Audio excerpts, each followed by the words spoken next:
Okay, bro. I think this is going. Um, so this is my Twin Peaks season 2 recap. So basically, this is the shit that happens directly after Leland dies and he gets like revealed. So Cooper is gonna fucking leave Twin Peaks. He's done with that shit, and because he's fucking figured it out, right? And then he gets kind of framed for like what he did with with like the raid of the fucking of the whatever the place is called, One Eye Jacks, to get Audrey back. And since he like crossed country lines and was like bringing drugs in, it was easy to be framed by this dude, Jacques Renault. Or no, fuck, Jean Renault. My apologies. So Cooper gets suspended from the FBI because of that, and it's because Jean also claims that Cooper killed Jacques Renault, who we know was killed by. Why the fuck did that just go to that slide? Uh, Give me a second to run this back. Um, Jacques was killed by Leland, but eventually Gene is killed in the shootout with the fucking help of the FBI and the local state police because they realize he's running fucking drugs in.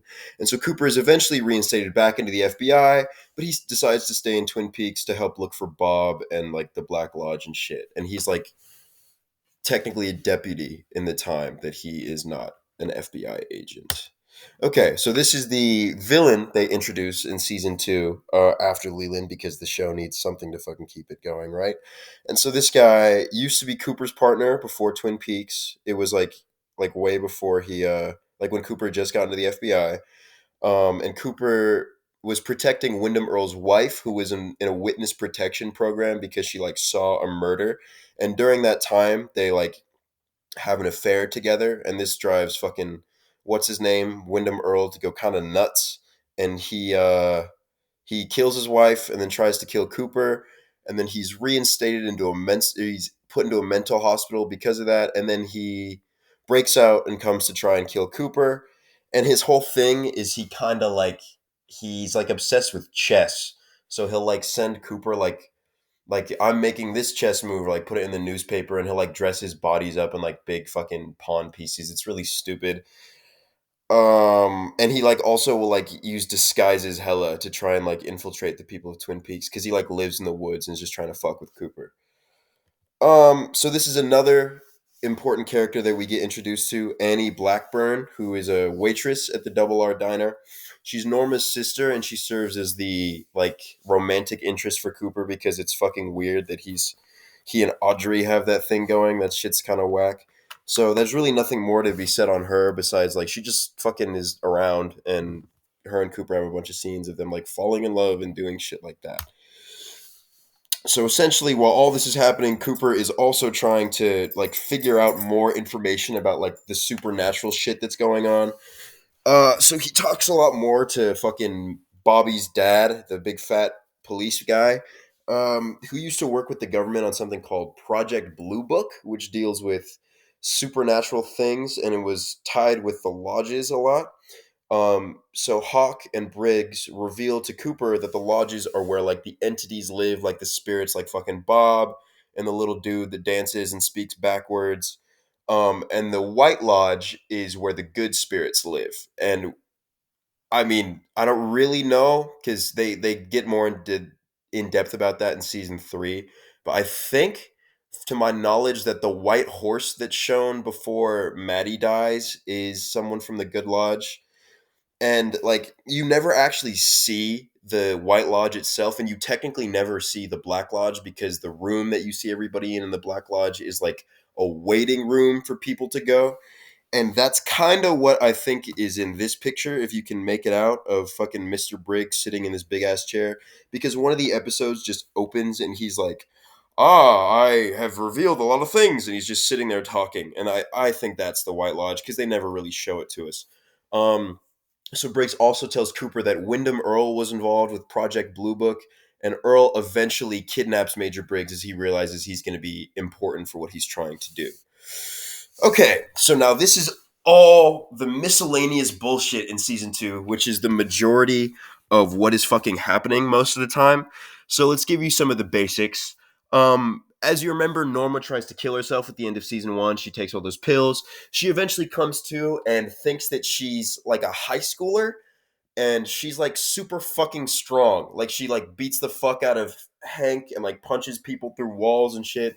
And she goes back to high school. And she has a thing with Donna's boyfriend, Mike, for some reason.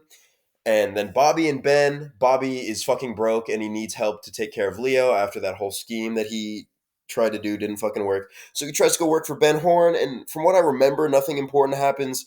And Ben Horn also, for some reason, becomes insanely obsessed with the Civil War and like dresses up in like Confederate flag shit. And like you can see him down here, and here's Norma in high school. It's fucking weird. James literally leaves and does fucking nothing at all. He like goes and meets a bunch of new characters that do nothing, and then he like leaves to fucking Mexico and it's like, oh, I'm gonna come back. But he doesn't come back till the end of this show, or maybe he doesn't even come back till the end of season 2. But he's in season 3. So Leo eventually reawakens from whatever fucking happens to him, tries to kill Shelly. He's stopped by Bobby, and so he runs away. He eventually stumbles like out into the woods and finds Wyndham, or Wyndham Earl finds him. Earl kind of keeps him as like a fucking dog, and he like has like a shot collar on him and does some crazy shit to him. Um, and Josie, oh my fucking god! So Josie, like that Asian guy that we see kind of milling around, is because she's like a part of like some fucking Chinese mob, and she killed hella people in Hong Kong and was wanted for prostitution. So she came to the U.S. to marry the guy who owned the mill, so she could sell it and get the money, and that's why she was working with Ben Horn that whole time. Oh, and also it's revealed that Ben Horn is the father of Donna illegitimately, because Donna's mom and Ben Horn had an affair. Let's see if I can rack my brain and remember all the extra bullshit. There's like 15 characters introduced that serve literally no fucking purpose at all. And Dick Tremaine, the guy who in Blue Velvet does the singing, and the guy who's in fucking, what's that actor's name? I don't remember. But the guy in Paris, Texas, he, the one who's like maybe Lucy's dad or fucking baby daddy, he's just weird and is doing his weird eccentric shit. And that's really what the majority of season 2 is like, is just watching these fucking characters you don't really care about doing shit you don't care about. And the last little thing we gotta briefly touch on is how the whole thing they're kind of setting up to the whole time is Mrs. Twin Peaks, which is a big pageant that's held at the hotel, and and it's like a thing for like all the women to come and like give speeches and shit, and like it's a big thing in the town. And Annie submits herself, and she eventually wins, and then is kidnapped by Wyndham Earl right after, and that's how episode 25 begins. It begins right after that. And the one thing that I'm remembering now that I forgot to put in here is Audrey is doing some weird shit. She like meets some guy who's like super into like saving the fucking earth. So she becomes very involved with the stopped Ghostwood effect, which is going to be very important to the finale of season 2. And it's not going to make any fucking sense. And I'm sorry if this shit's confusing. I did my best.